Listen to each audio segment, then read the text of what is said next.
নমস্কার বন্ধুগণ, বাংলার মানুষের আধার কার্ড বাতিলের চক্রান্ত শুরু করেছে কেন্দ্র। আগে এই কথা জানিয়েছেন মুখ্যমন্ত্রী। রবিবার বীরভূমের সিউড়ির প্রশাসনিক সভা থেকে এই ব্যাপারে আরও স্পষ্ট অভিযোগ সামনে আনলেন মুখ্যমন্ত্রী। তো এখানে আপনি সরাসরি তার ভিডিওটি দেখুন। আর এবং এই চ্যানেলে যদি নতুন হয়ে থাকেন তো চ্যানেলটি অবশ্যই সাবস্ক্রাইব করে রাখবেন সর্বপ্রথম আপডেট পাওয়ার জন্য। তো চলুন ভিডিওটা দেখে নিই।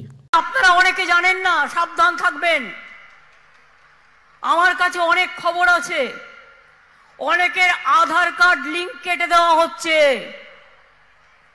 জামালপুরে 50 জনের কাটা হয়েছে। জামালপুরটা বর্ধমানে, বীরভূমেও কাটা হচ্ছে, উত্তর 24 পরগনাও কাটা হচ্ছে, দক্ষিণ 24 পরগনাও কাটা হচ্ছে, নর্থ বেঙ্গলেও কাটা হচ্ছে। প্রথমে বলবে আধার না হলে তুমি চোখে দেখবে আধার, তোমার ব্যাংক অ্যাকাউন্ট হবে না, তুমি কোনো সুযোগ পাবে না। কোন অধিকারে তুমি কাউকে না জিজ্ঞেস করে তার আধার কার্ড কেটে নিচ্ছ? লজ্জা করে না? ইলেকশনের আগে তারা যাতে ব্যাংকের লোন না পায়, ব্যাংকের মাধ্যমে টাকা না পায়, ফ্রি রেশন না পায়, লক্ষ্মীর ভান্ডার না পায়, তার জন্য তোমাদের চক্রান্ত। আমি পরিষ্কার বলে যাচ্ছি, আমার চিফ সেক্রেটারি সহ অন্যান্যরা এখানে আছেন। আধার কার্ড, নো আধার কার্ড, আমাদের কোনো স্কিম বন্ধ হবে না। আমরা আমাদের কার্ডের মাধ্যমে আমরা স্টেট গভর্নমেন্ট চালিয়ে যাব। আর যে কাজটি মুখ্যমন্ত্রী বলেন, আমার কাছে খবর আছে অনেক আধার লিঙ্ক কাটা হচ্ছে। জামালপুরে 50 জনের কাটা হয়েছে, দক্ষিণ 24 পরগনায় কাটা হচ্ছে এবং সাথে উত্তরবঙ্গ কাটা হচ্ছে। বাংলার মানুষ যাতে সরকারি প্রকল্পের সুবিধা না পায় তাই কেন্দ্র এই চক্রান্ত শুরু করেছে। অভিযোগ করে মুখ্যমন্ত্রী বলেন, কোনো অধিকারে তুমি জিজ্ঞাসা না করে আধার কার্ড কেটে নিচ্ছ লিঙ্ক। এরপর বাংলা মানুষকে বরাবর দিয়ে মুখ্য সচিবের উদ্দেশ্যে মুখ্যমন্ত্রীর নির্দেশ, এমন একটা পোর্টাল চালু করুন যাতে কারো আধার কার্ড বাতিল করা হলে তারা যেন এই পোর্টালে নিজেদের অভিযোগ লিপিবদ্ধ করতে পারে। আপনারা ব্লকে নজর রাখুন, এমনটাই বলেন মুখ্যমন্ত্রী মমতা বন্দ্যোপাধ্যায়।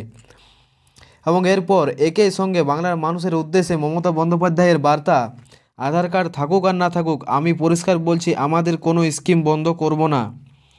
বাংলার মানুষকে বলছি, আপনারা ভয় পাবেন না, বাংলার মানুষের কোনো স্কিম আমি বন্ধ করতে দেব না। যাদের আধার কার্ড বাতিল করা হচ্ছে তারা যেন তৎকাল আমাদের জানায়।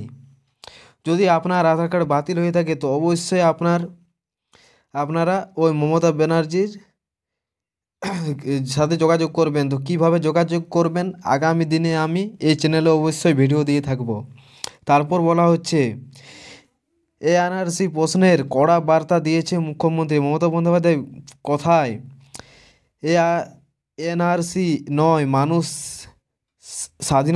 স্বাধীনতাভাবে বাঁচতে চায়। এনআরসির নামে নাগরিক অধিকার থেকে বঞ্চিত করা যাবে না। এরপরে মুখ্যমন্ত্রী জানিয়ে দেয়, আমি যতদিন থাকব ততদিন আমাদের উপর কোনো আঁচ আমি আনতে দেবো না, আপনাদের উপর কোনো আঁচ আনতে আমি দেবো না। মাস দেড়েক পরেই লোকসভা ভোটের আগে বিজেপি নতুন করে জাতপাতের প্রসঙ্গ টেনে অশান্তি পাকানোর চেষ্টা করছে বলে অভিযোগ করেছেন মুখ্যমন্ত্রী মমতা বন্দ্যোপাধ্যায়। প্রশাসনের পাশাপাশি ও ব্যাপারে মানুষকেও সচেতন থাকার পরামর্শ দিয়েছেন তিনি। তো আপনার যদি ডিএক্টিভ হয়ে থাকে আধার কার্ড তো অবশ্যই চ্যানেলটি সাবস্ক্রাইব করে রাখবেন।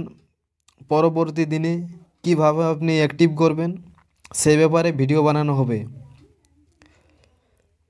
তো ভিডিওটি পুরোপুরি দেখার জন্য ধন্যবাদ।